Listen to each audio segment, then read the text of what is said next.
반갑습니다. 저 그렇게 어려운 목사 아니에요.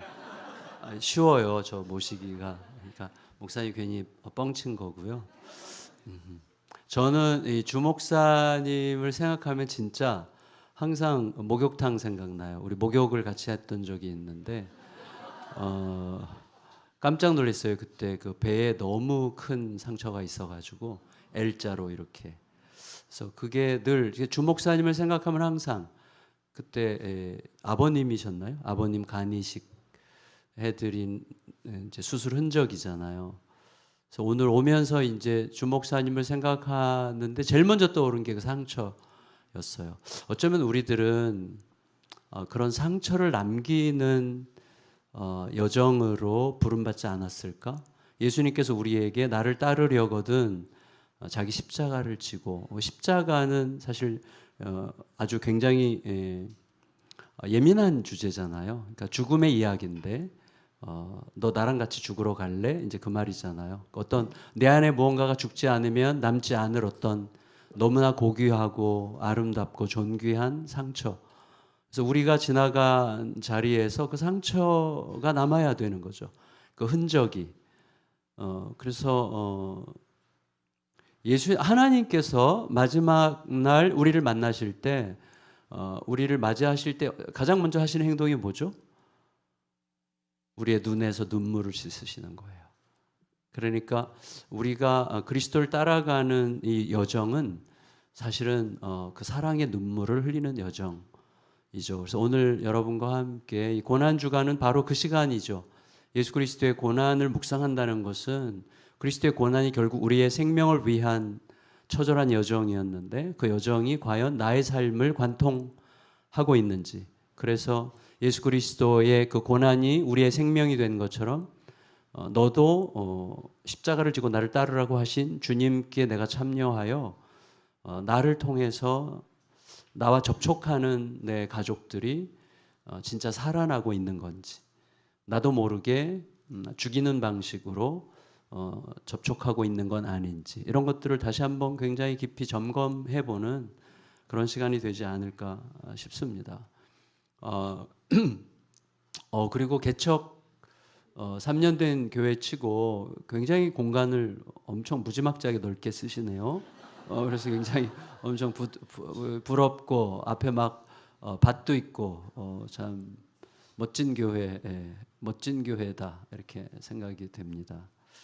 저는 이 말씀을 먼저 나누면 좋겠다 싶었어요. 뭐냐면 우리가 고난 주간을 이렇게 지나간다고 할 때 이 고난의 여정을 통해서 하나님께서 우리들에게 기대하시는 것은 어떤 완성품이 아닌 게 분명해요. 하나님은 우리에게 완성품을 기대하지 않으십니다. 그러니까 무슨 말이냐면 아마 다 아시는 건데 우리가 얼만큼 해야 하나님께서 만족하실 만한 무엇을 하겠어요? 무엇을 얼만큼 해야? 그러니까 하나님은 우리에게 완성품을 기대하시지 않습니다. 그리고 이 땅에 완성품은 없어요. 아무리 좋은 교회도 불순물투성이고 아무리 좋은 삶을 살았던 것 같아도, 우리가 심지어 사도 바울이 된다고 해도 지금도 하나님은 우리 시대의 사도 바울을 찾습니다. 뭐 이런 이야기에 사람들이 막 아멘 하지만 사도 바울조차 자신의 마지막 순간 죄인의 괴수라고 고백했던 그의 고백은 완전 진실이었습니다. 우리는 완성품으로 하나님 앞에 우리 자신을 내어드릴 수 없어요. 우리는 무척 불완전한 중에 계속 가는 거죠. 그거를 꼭 잊지 않으면 좋겠어요. 그러니까 교회도 마찬가지죠. 얼마만큼 해야 완성된 교회, 얼마만큼 해야 더 훌륭한 교회, 더 막 박수 받을 만한 교회가 되겠습니까? 불가능해요. 계속해서 여정이죠. 우리는 계속해서 그리스도와 함께 걷는 여정을 걸을 뿐이거든요. 그래서 서로에게 자꾸 어떤 기대를 하는 거잖아요. 기대를 내가 기대하는 그래서 그 기대에 충족하면 보다 더 나을 것 같은 어떤 그런 마음을 가지고 서로를 향하고 교회를 향하고 내 인생을 향하기 때문에 계속해서 불필요한 소모가 계속 반복되는 게 우리들의 삶이 아닐까 싶습니다. 어제 이제 저희 교회에서 지난 6주 동안에 그 GCF라는 거를 했어요. 그 복음 중심적 아버지라는 이제 그 프로그램을 시작을 해서 이제 교재를 제가 지난 1월 달에 써서 이제 그걸 가지고 6주 동안은 진행을 했는데 어제 마지막 끝나고 이제 가족들을 다 초대해서 식사하는 자리에서 한 집사님이 저랑 식사하면서 그렇게 얘기하시더라고. 목사님, 참 6주 동안 뭐 여러 가지 생각을 하게 됐는데 아직까지 좀 풀리지 않는 것은 내가 복음적으로 산다고 할 때 특히 이제 직장에서 복음적인 선택을 하면서 살아간다고 할 때 그리스도의 고난에 참여하는 삶을 산다고 할 때 어떤 의미인지 참 너무나 헷갈린다고. 그래서 특별히 이제 회사에서 직원들을 대할 때 내가 이렇게 좀 내가 술 안 마시고 담배 안 피고 또 뭔가 좀 친절하게 대하고 뭐 이런 것들에도 불구하고 여전히 싸늘하고 또 냉담하고 그리고 전혀 변화가 일어나지 않는 게 분명하고 앞으로도 내가 아무리 애를 써도 변화가 일어나지 않을 게 너무나 분명해 보이는 이런 현실에서 계속해서 복음 중심적으로 살아간다는 게 어떤 의미인지에 대해서 정말 헷갈리고 힘들다 이런 얘기를 하셔서 되게 좋은 질문이라고 생각이 되고 우리 모두에게 해당되는 질문이죠. 그래서 저는 그렇게 얘기를 드렸어요. 용서를 한다고 할 때 누군가를 용서한다고 할 때 내가 용서한 결과 그 사람이 변할 것을 생각하는 것은 용서가 아닌 거죠. 그건 내가 하나님의 영역을 침범하는 거죠. 그러니까 용서는 어디까지가 용서죠? 하나님께서 용서하라고 하신 마음을 따라서 가서 용서하는 것까지가 용서지 그 이후에 그 사람이 변하든 안 변하든 그거는 우리 몫이 아니에요. 근데 우리는 항상 거기에 가요. 결과. 다시 말하면 내가 하나님의 자리를 항상 침범하고 싶어 해요. 결과를 내가 보려고 해요. 그래서 제대로 못하는 거거든요. 그러니까 우리는 여정 속에 있어요, 사실은. 그러니까 오늘 내가 하나님과 함께 걷는 하나님의 뜻을 따라 순종하고 따르는 것까지 그리고 하나님과 같은 마음을 품고 그 자리에 서는 것까지가 우리가 갈 길이지 그 결과를 자꾸 내려고 변화시키려고 제가 전에 어떤 선교단체 그 법인 이사회에 이제 참석을 했는데 그때 이제 개회 예배 때 우리 평생 선교를 하셨던 선교사님이 이렇게 설교를 하셨어요. 저는 정말 선교사로서 부끄럽습니다. 늘 생각하는데 내가 변화시킨 사람이 몇 명이나 될까 생각하면 너무너무 가슴이 아프고 속상하고 힘들다고 그런 얘기를 하시더라고요. 그래서 뭐 맞는 말이죠. 누구나 그렇게 생각할 수 있는 이야기고 또 그분이 어떤 의미에서 그런 말씀을 하시는지 우리가 충분히 이해할 수 있죠. 그럼에도 불구하고 그 순간 하나님께서 제 마음속에 주신 어떤 각성이랄까 그건 뭐냐면 너는 저 선교사님처럼 너의 인생을 후회하지 않도록 해라. 그런 어떤 마음의 깨달음을 주셨어요. 그게 무슨 말이냐면 너도 저 선교사님처럼 후회하지 않도록 보다 많은 사람들을 변화시키는 인생을 살거라로 들리지 않았어요. 너는 변화시킬 생각을 접어라. 이렇게 들렸어요. 무슨 말이냐면 우리는 변화시킬 수 없어요. 솔직히 우리가 부부끼리 자꾸 변화시키려고 하니까 계속 이제 갈라서는 거거든요. 변화시킬 수 없는데 자꾸 변화시키려고 하는 거예요. 제가 올해 38주년인데 작년에 저희 부부의 결론. 여보, 우리는 서로 끝까지 변화시킬 수 없을 것 같아. 우리는 너는 너대로 나는 나대로 우리 길을 가는 것을 인정하도록 하자. 이게 저희 부부싸움 끝의 결론이었어요. 그러니까 우리가 계속 뭐 내내 38년 동안 불행했던 건 아니에요. 지금도 무척 행복합니다. 믿어주세요. 무척 행복한데 왜 계속 그러냐면 내가 원하는, 그러니까 내가 기대하는 바가 있어요. 결론. 이 사람이 좀 저래줬으면 왜 말을 저렇게 하지? 그리고 왜 생각을 저렇게 하지? 이렇게 생각하면 저렇게 불행하지 않을 텐데 이렇게 생각하면 저렇게까지 생각할 필요가 없는데 라는 생각을 계속 나도 모르게 갖고 있기 때문에 그 생각 위에서 자꾸 말을 하게 되는 거예요. 남자들은 그래서 아내에게 공감하는 게 너무 힘들어. 항상 답을 생각하니까. 그리고 왜 저렇게 생각하지? 항상 우리 문제 해결자고, 남자들 문제 해결자. 지 문제도 해결 못하면서 계속 해결을 하려고 그래요. 남자들의 습관이에요. 그래서 벗어나는 게 너무 힘들어요. 여기서 봐라, 십자가가 필요한 거예요. 죽어야 돼, 그냥. 죽어야 되더라고요. 그래서 제가 아내한테 죽음을 고백했어요. 여보, 진짜 내가 진짜 안 죽는다. 그래서 당신이 무슨 말을 하든 내가 허벅지를 꼬집으면서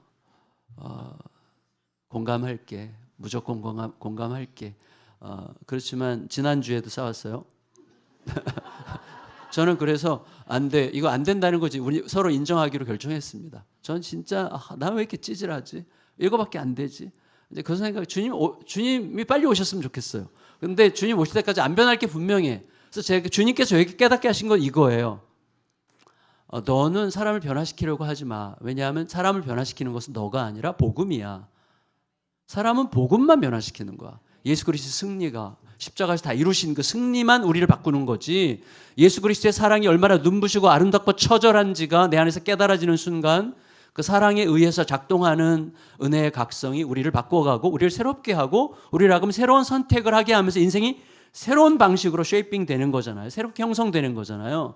그러니까 그게 변화죠. 그러니까 복음만이 우리를 변화시키는 거죠. 그러면 우리의 삶은 뭐죠? 우리의 삶? 변화시키려 하지 말고 우리는 복음을 전하면 되는 거예요. 무엇으로? 눈빛으로, 말로, 우리의 삶으로, 특히 뒷모습으로.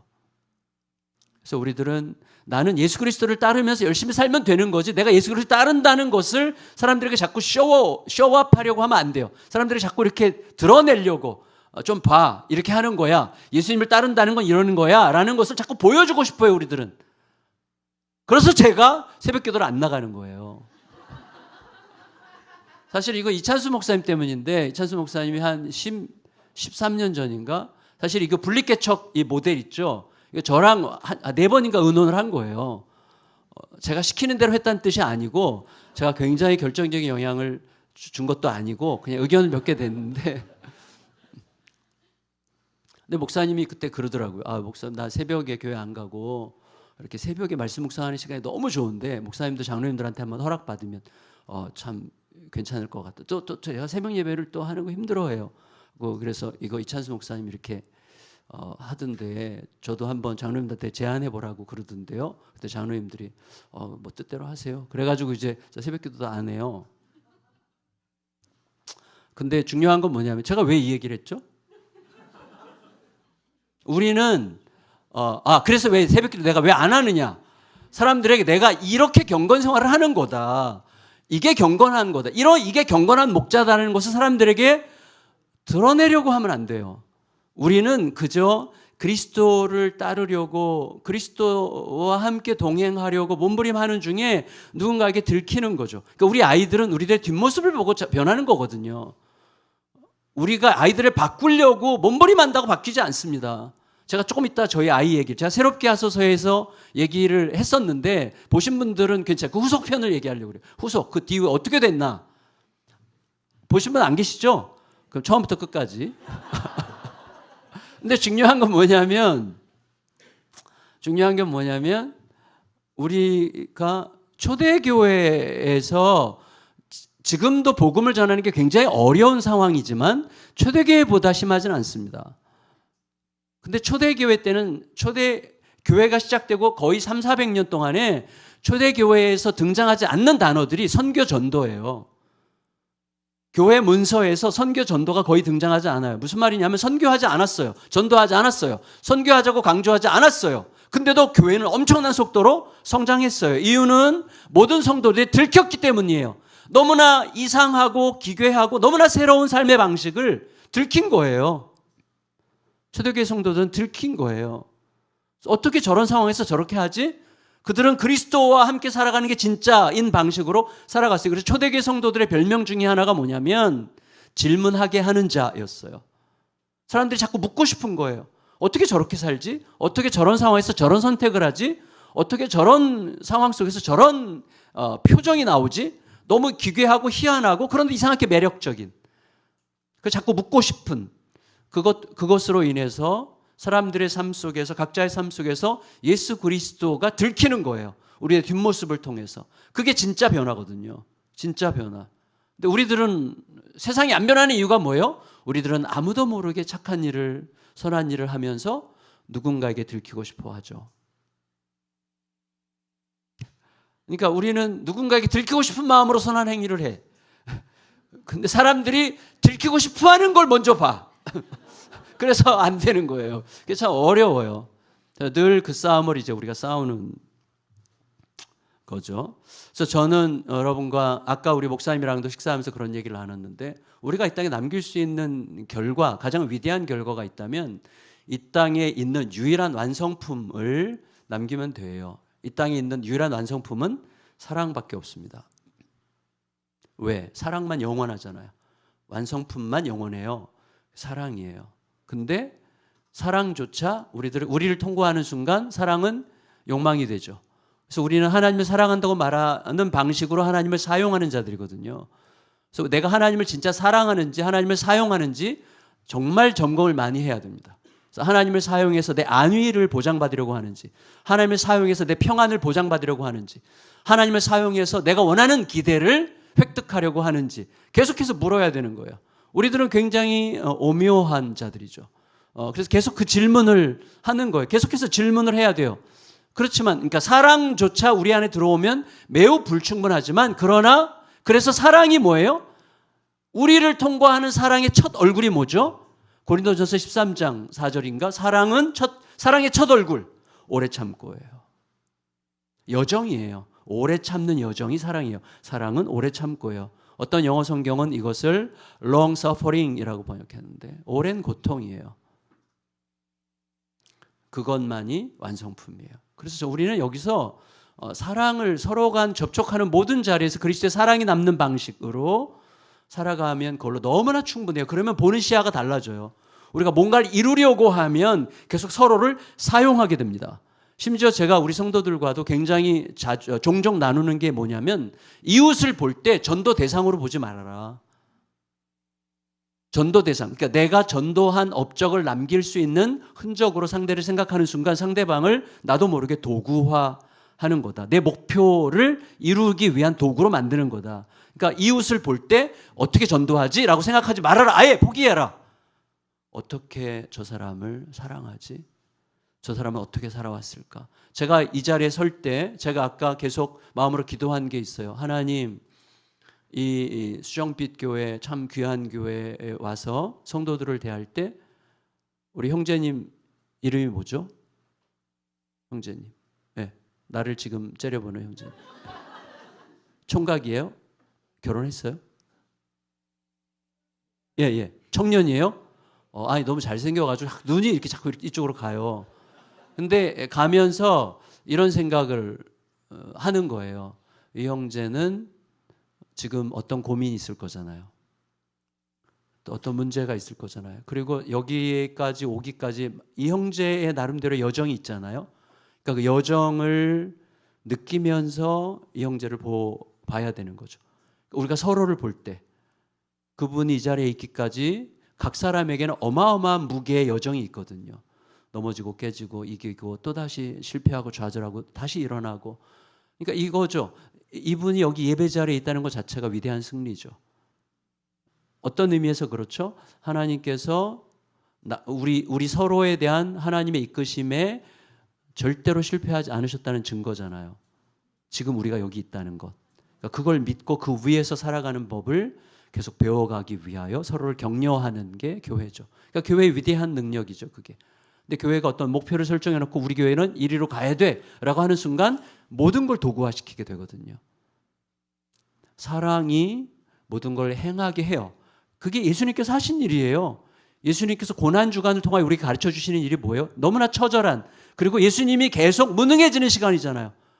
예수님이 너무나 무능해져. 그 전까지는 너무나 유능했어요. 사람들을 끌고 다니고 몰고 다니고 뭐 굉장한 일을 할 것처럼 했지만 이제 계속해서 예수님이 무능해져 가는 시간이에요. 점점 무기력해요. 더 이상 기적은 없어요. 더 이상 기적도 행하지 않으세요. 물론 마지막 겟세마네에서 잘려진 귀를 붙여주긴 했지만 그러나 그 이후에는 완전히 무기력해지는 시간들이죠. 죽음으로 가는 시간인데 이 시간이 완전 피크죠.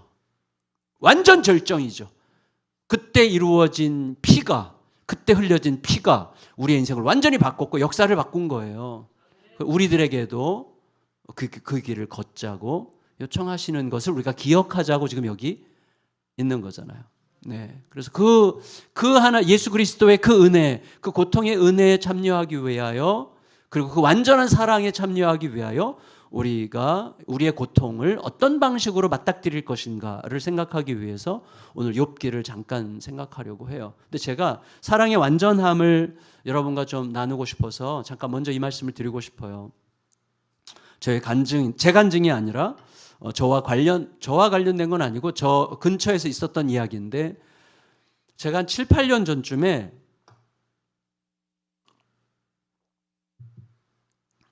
제 목회의 어떤 방향이랄까, 마음가짐을 완전히 바꾼, 죄송해요. 완전히라는 말을 쓰지 말았어야 되는데 상당히 바꾼 그 사건이었어요. 그게 뭐냐면 7, 8년 전에 전주의 한 교회에 이제 금요 영성 집회와 이제 그 다음 날 전주에 있는 목회자들 무슨 목회자 세미나 연결해서 이제 초대를 받았어요. 그래서 하고 이제 그 프로그램을 마치고 이제 올라왔는데 한두 달쯤 지났을까요? 제가 말씀을 전한 그 교회 부목사님 중에 나이가 많은 부목사님이 계셨어요. 그분이 저보다 한 살이 어렸어요. 제가 63년생인데 그분은 64년생이야. 그러니까 아주 늦게까지 부목사를 하신 분인데 아이가 넷인데요. 아이 넷을 데리고 아내와 함께 그 교회를 사임하고 전주를 떠나서 저희 동네로 이사를 오셨어요. 제가 그렇게 사람을 끌어들이는 힘이 세다는 걸 말하려고 하는 얘기는 아니에요. 그게 아니고 제가 그때 이제 목회자 세미나 때 무슨 얘기를 했는가 하면 저희 동네에 이제 개척교회 목사님들이랑 16교회가 북클럽을 해요. 그래서 매달 한 달에 한 번씩 지금 8년째 복음을 공부하는 이제 모임이에요. 우리가 어떻게 복음이 우리의 중심이 되게 할까? 어떻게 복음이 우리의 중심이 되어 영원한 복음이 또 우리를 바꾸는 유일한 힘인 복음이 어떻게 우리 움직이게 할까? 왜냐하면 저는 뭐라고 해야 될까요? 제가 태어났을 때 이단에서 태어났거든요. 이단. 그리고 그 이단은 지금 신천지의 할아버지쯤 되는 전도관 아시죠? 어르신들은 전도관 아시죠? 제가 전도관에서 태어났어요. 거기서 초등학교 3학년 때 이제 우리 가족이 쫓겨났는데 감사하게도. 근데 전도관이 그 당시에 100만이었어요. 100만. 그러니까 엄청나게 부흥했죠. 그러니까 저는 부흥에 대해서 제 마음속에서 약간 거부감이 있어요. 부흥을 좋아하면서도 부흥에 대한 그러니까 부흥은 인간적인 방법으로 쓸수록, 그리고 지금 가장 빨리 부흥하는 게 구원파 신천지 하나님의 교회 이런데 지금 어디서나 볼 수 있잖아요. 엄청나게 부흥하고 있어요. 그러니까 그게 기준일 수 없어요. 그게 기준이 아니에요. 진짜 기준은 복음이에요. 복음.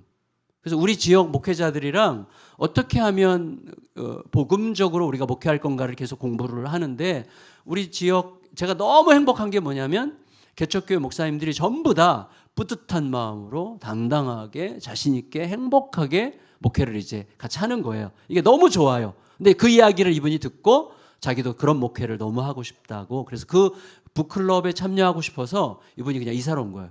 결단을 한 거예요. 그래서 이제 택시 운전하고 또 아르바이트 하고 이러면서 한 2, 3년 열심히 이 모임에 나왔습니다. 그러면서 계속 고백을 했습니다. 제가 이전과 어떤 방식으로 달라지고 있는지, 내가 우리 아이들을 대하는 방식이 어떻게 달라지게 있는지, 나는 아이들을 사랑한 게 아니라 아이들에 대한 기대감을 사랑했다는 걸 깨달았고, 아이들에 대한 내 기대감을 회개하고 아이 그 존재를 사랑하기로 결정하고 예수 그리스도가 나를 대하신 방식으로 아이들을 대하려고 몸부림한 결과 엄청난 관계 회복들이 막 일어나는 거예요. 복음은 진짜 모든 걸 바꿔요. 복음은 모든 걸 변화시키게 되어 있어요. 그래서 부부 관계가 완전히 달라졌고 아이들 관계가 달라지고 집이 너무 화목하고 그러니까 막 경제적으로는 좀 늘 약간 그런 게 있지만 너무 행복하고 막 택시도 열심히 몰고 이렇게 이제 한 3년을 하면서 드디어 이분이 이제는 좀 개척해도 될 것 같아요라고 얘기했어요. 개척을 했어요. 3년 있다가 개척을 하고 6개월쯤 됐을 때 이분이 병에 걸렸어요. 그래서 루게릭이 왔어요. 루게릭이. 근데 이 속도가 엄청나게 빠르더라고요.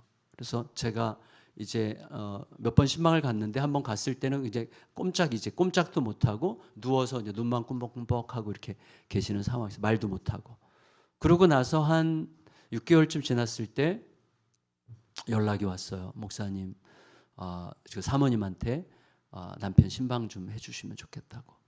그래서 제가 그분의 임종, 이제 마지막 때가 다 됐구나 해서 임종 기도를 한다는 마음으로 새벽에 그 집에 갔습니다. 갔더니 이제는 눈도 못 감으세요. 여기 근육도 다 굳어가지고 눈도 못 감고 왼쪽 눈썹만 살짝 이렇게 움직일 수 있는 상황이 됐어요.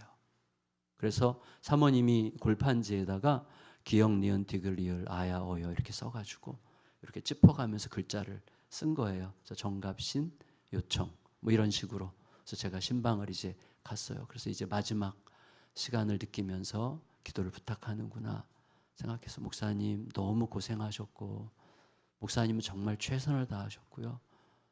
목사님 곧 만납시다. 저도 사실은 지금 혈액암을 앓고 있거든요. 그래서 목사님 우리 곧 만납시다. 그래서 목사님 손을 잡고 기도하려고 그러는데 그 사모님이 목사님 기도 받으려고 이 사람이 목사님 신방 요청한 거 아니에요. 그래요?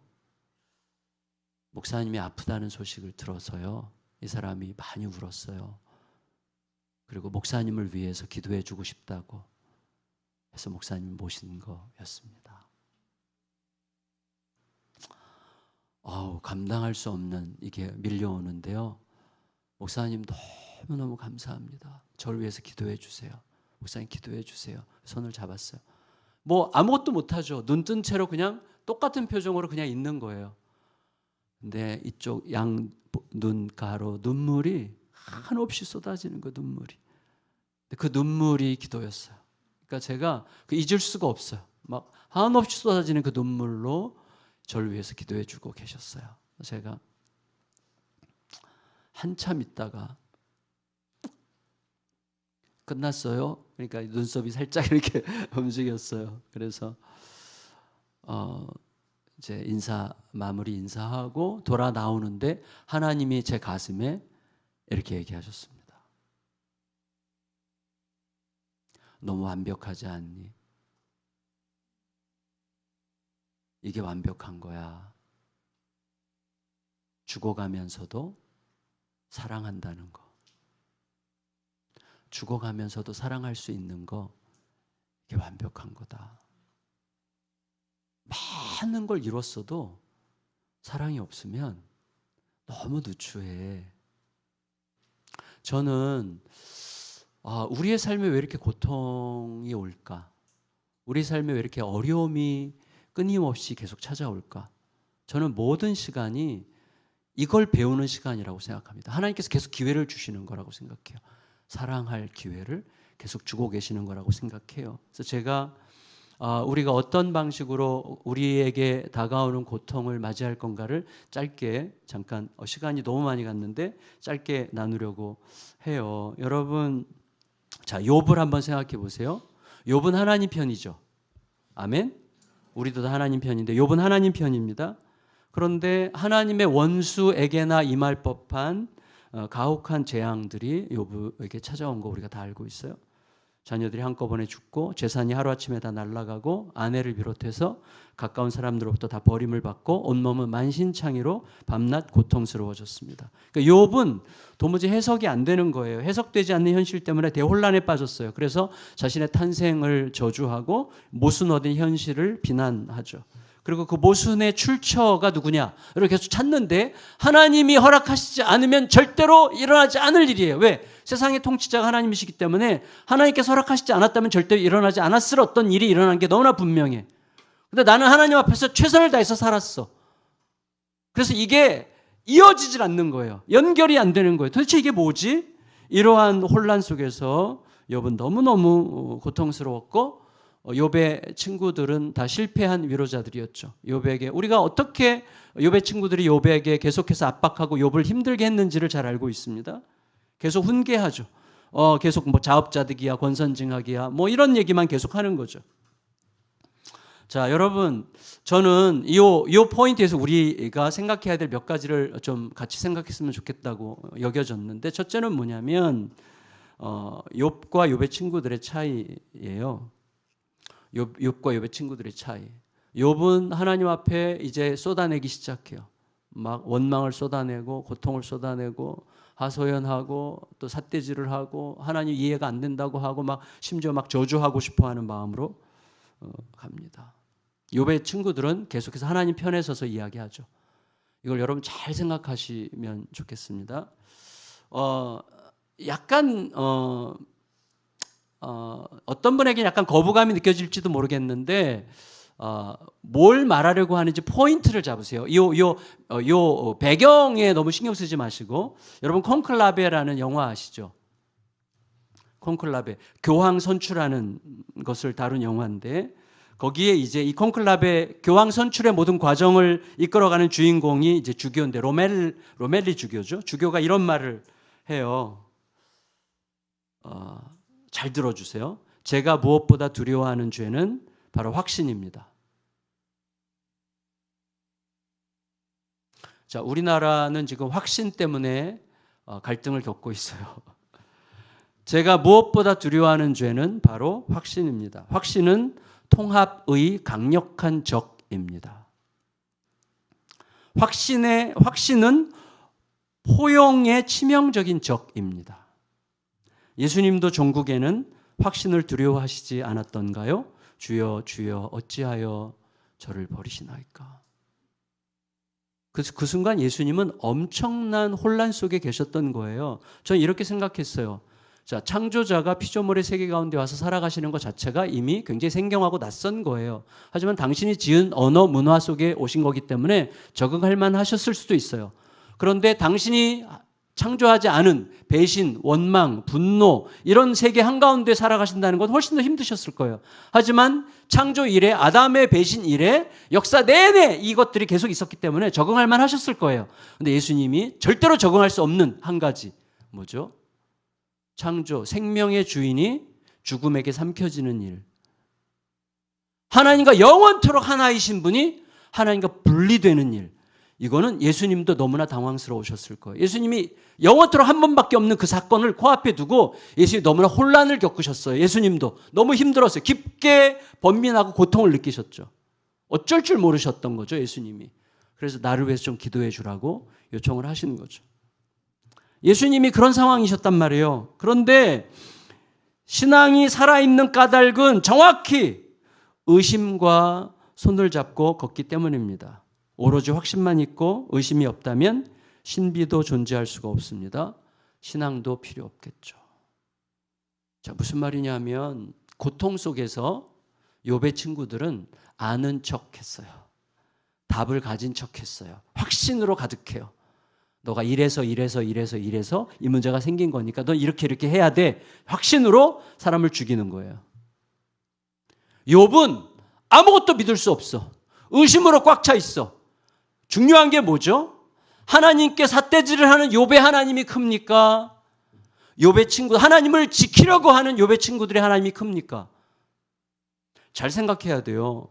욥의 친구들의 하나님은요, 너무나 작아. 내가 지키지 않으면 안 될 만큼 조그만 하나님이에요. 자기들이 자꾸 하나님 막 지키려고 그래. 자기들이 하나님을 보호하려고 해. 하나님이 그거밖에 안 됩니까? 아니잖아요. 욥은 하나님께 원망해요. 분노해요. 하나님께 삿대질을 해요. 그래도 괜찮을 만큼 크신, 역설적으로 크신 하나님이죠.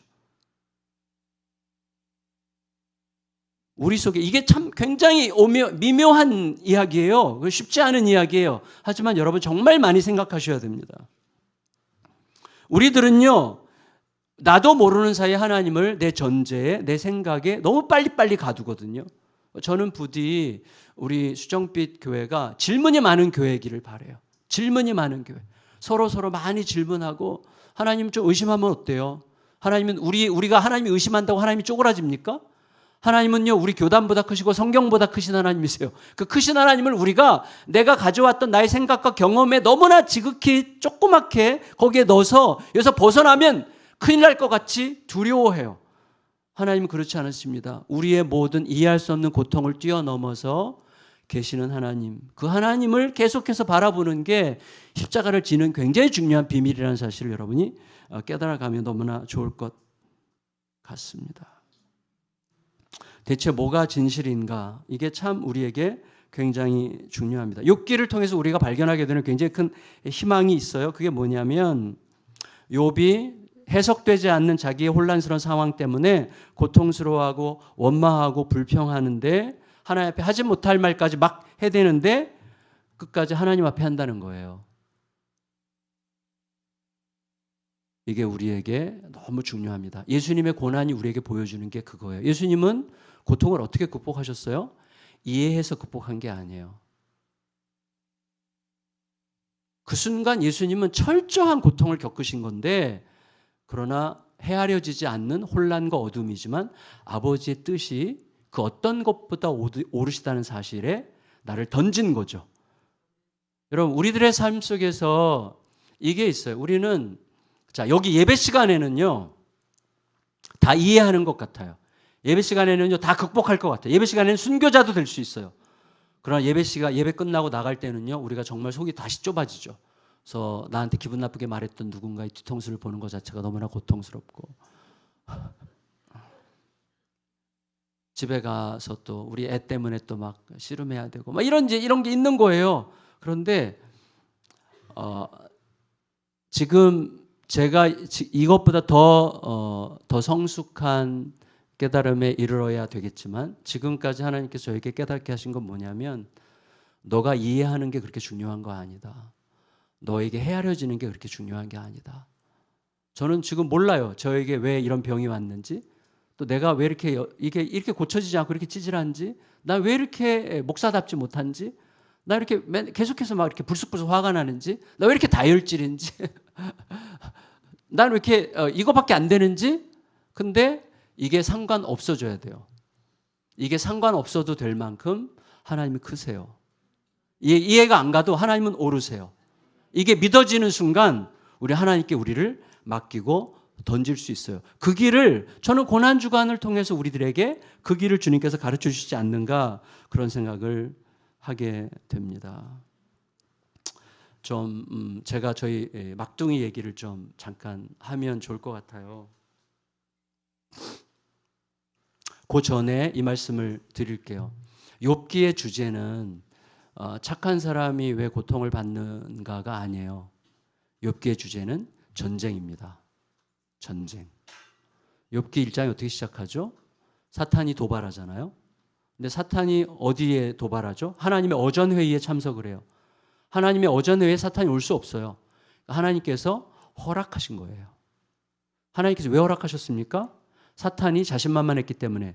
무엇에 자신만만했죠? 온 세상을 다니면서 하나님의 방식이 틀렸다는 것을 입증하는 데 너무나 성공적이었어요. 하나님의 방식이 뭐죠? 결국은 사랑과 신뢰가 세상을 이기게 한다는 거예요.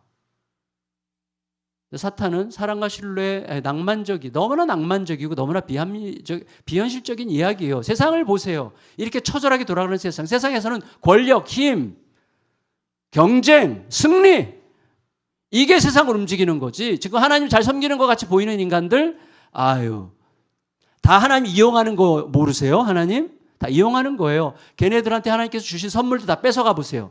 금방 저주하고 난리가 날 거예요. 이런 식의 자신만만했기 때문에 하나님께서 지금 싸움을 걸어오는 사단을 오라 그래서 사단과 전쟁을 선포하신 거. 그래, 어떤 게 진짜 승리하는지 너가 이 욥을 통해서 우리 한번 증명해 보자. 욥을 두고 전쟁하는 거예요. 그래서 의심과 두려움의 질서죠. 사탄의 질서는 의심과 두려움. 의심과 두려움이 결국은 세상을 끌고 간다는 거예요. 지금 온 세상을 끌고 가는 힘이 뭐예요? 의심과 두려움이에요. 국제적으로, 국내적으로, 나와 너 사이에, 우리나라 이쪽 저쪽 갈라진 이 모든 게 결국 뭐예요? 의심과 두려움이에요. 절대 대화할 자격이 없고 대화할 능력이 없어요. 의심과 두려움으로 꽉 차 있어요. 사단이 승리한 것 같아요. 그 상황에서 하나님께서 욥을 통해서 의심과 두려움이 질 수 있다는 것을 보여주고 싶으신 거예요. 하나님의 사랑이, 하나님의 믿음이, 하나님의 신뢰가 결국은 승리한다는 것을 욥을 통하여 우리에게 보여주시려는 전쟁 이야기가 욥기입니다. 저는 우리들의 가정에서 날마다 이 전쟁이 있다고 생각이 돼요. 이 전쟁이. 정말 큰 전쟁이죠. 제가 몇 년 전에 분당 우리 교회 고난주간 집회 갔을 때 저희 둘째 얘기를 한 적이 있는데 그때 계셨던 분들 혹시 계시면 다 까먹으셨죠? 예. 근데 제가 기회가 혹시 내일 기회가 되면 둘째 이야기 제가 왜 이야기를 일부러 하냐면 큰 실패 이야기이기 때문이에요. 찌질한 이야기이기 때문이에요. 저의 누추한 이야기이기 때문이에요. 그게 여러분들에게 격려가 될 거라고 저는 생각합니다. 뭐 저의 성공의 이야기가 여러분에게 무슨 도움이 되겠어요? 하나도 도움이 안 됩니다. 저의 실패와 좌절의 이야기만 여러분에게 도움이 될 거예요. 우리가 예수 그리스도의 못 박히심의 위로를 받는 것처럼 목사가 무너지고 목사가 망가지면 성도들은 큰 위로를 받습니다. 근데 저의 막둥이 이야기를 좀 잠깐 드릴게요. 왜냐하면 제 속에서 있었던 이 싸움이거든요. 이 영적 전쟁은 날마다 우리들 가정에서 이루어지는 거예요. 저희 막둥이는 제가 막둥이의 상처가 언제 시작됐는가 하면 우리 여기 송 집사님, 곽 집사님 우리 같이 서초동의 창신교회 제가 그 교회에 이제 담임 목회자로 섬기고 있었어요. 그러다가 이제 갑자기 어떤 계기가 돼서 개척을 하게 됐거든요. 그때 우리 개척 멤버로 따라오셨던 분들인데 지금 이 교회에 이제 다니고 계세요. 정말 여러분들 축하드립니다. 근데 그 교회를 떠나서 개척할 때 저희 막둥이가 그때 서울 교대 부속 초등학교를 다녔는데 학교를 너무 좋아했어요. 근데 저는 개척한다는 것 때문에 이 아이에게는 관심이 전혀 없었어요. 그러니까 아예 거기가 신경을 쓸 여력이 없었어요. 그러니까 얘는 거기서 그냥 뚝 떨어져 나와가지고 화성 로켓 타고 화성까지 가가지고 거기서 개척을 한 거예요. 완전 시골에다가 개척을 하니까 이가 그때부터 얘가 자기가 존중받지 못하고 제가 그때 큰 실수가 뭐냐면 이 아이에게 정말 미안해.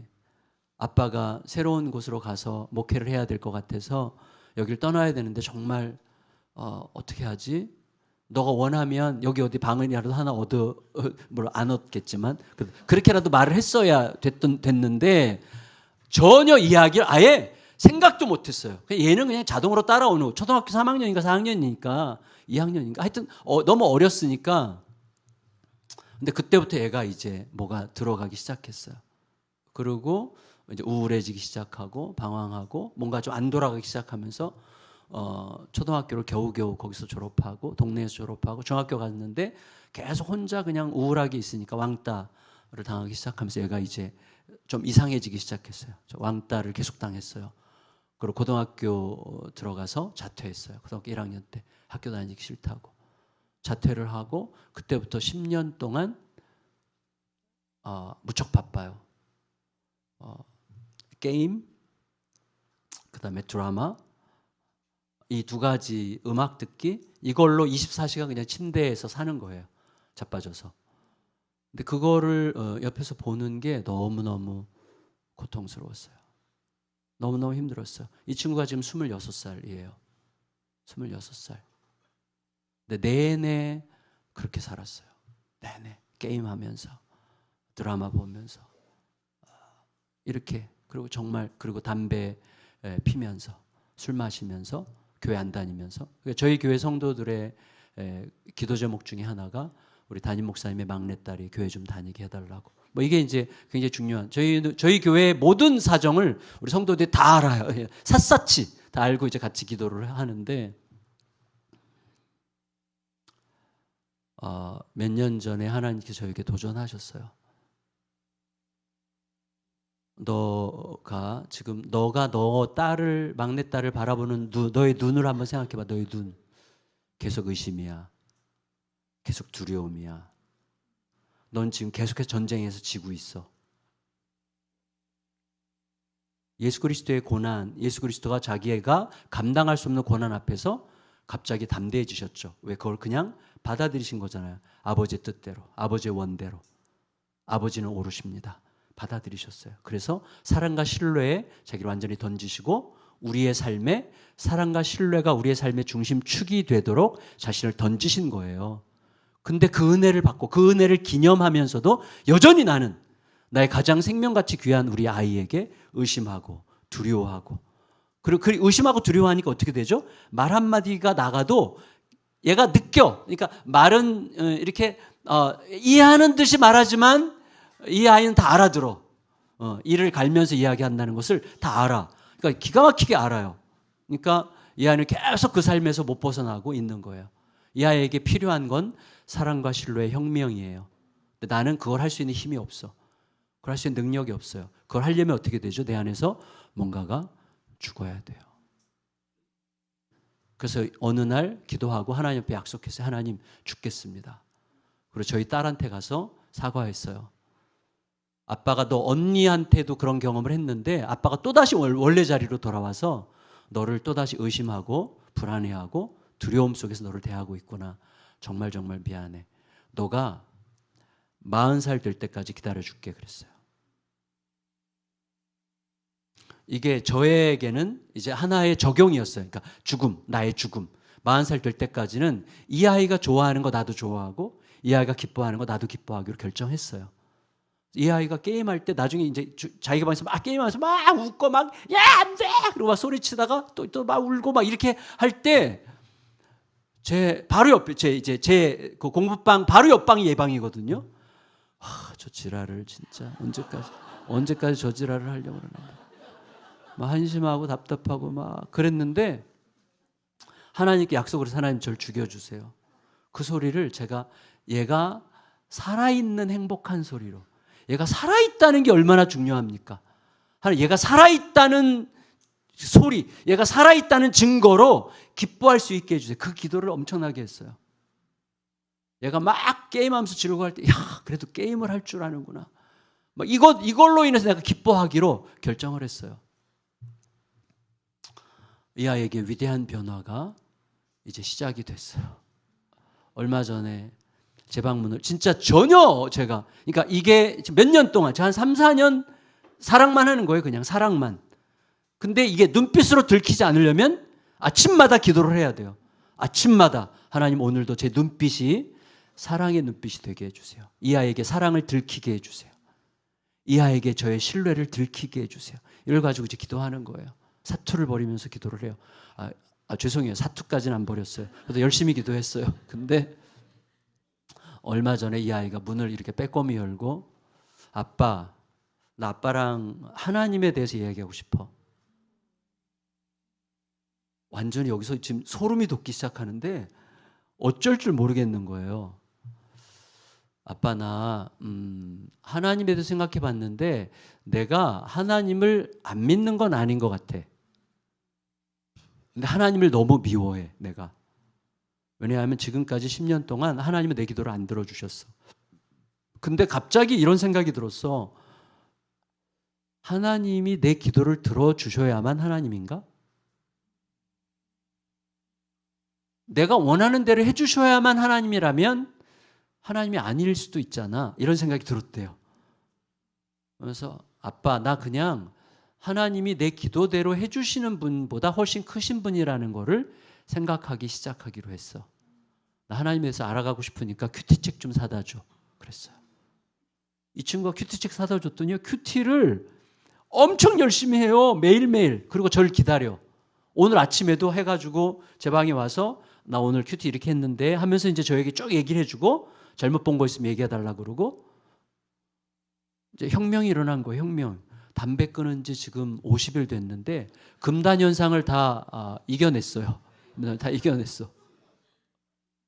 막 변화가 막 일어나는 거예요. 지난주에는 마스크 쓰고 모자 쓰고 교회를 몰래 올래다가 갑자기 오늘까지는 집에서 있자. 그래가지고 그 영상으로 예배를 2번 드렸대요.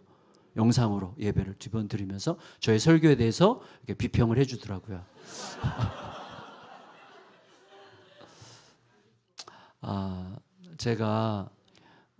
저는 이렇게 생각합니다. 이 아이가 내일 돌변해서 다시 담배를 피고 다시 원점으로 돌아가도 전 괜찮아요. 왜냐하면 그 아이에 대한 저의 마음이 살아있어요. 저는 이 아이를 사랑할 준비가 되어 있어요. 왜? 주님이 그 마음을 주셨어요. 주님이 그 마음을. 그게 승리라고 저는 완전히 믿어요. 그게 승리예요. 그게 승리.